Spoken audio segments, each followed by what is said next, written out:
I am a staunch advocate in keeping our public lands public so that all of us can enjoy them and make use of them.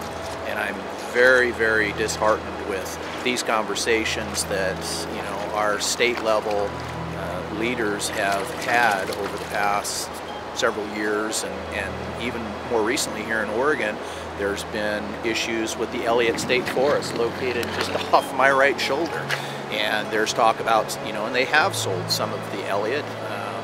I don't think that that's going to move forward at this particular point in time, because so many sportsmen in Southwest Oregon came forward and said, no, you're not selling our public lands. We're going to have to come up with a different approach to funding these schools with these lands on the Elliott. It's incredibly crucial. It's life or death.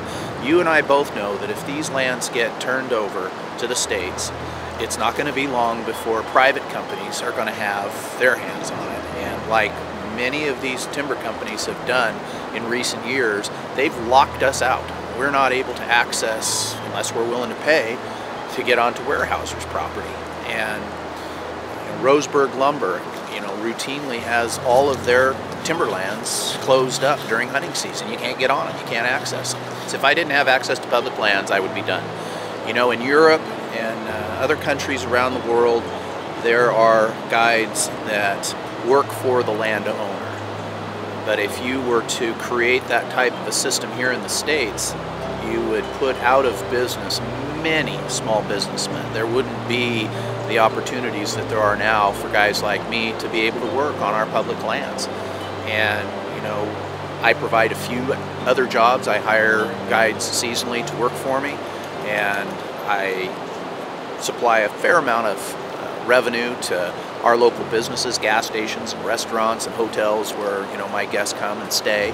And if you were to take away our public lands and put guys like me out of business, you would, I suppose, ultimately end up with somebody that would purchase that land.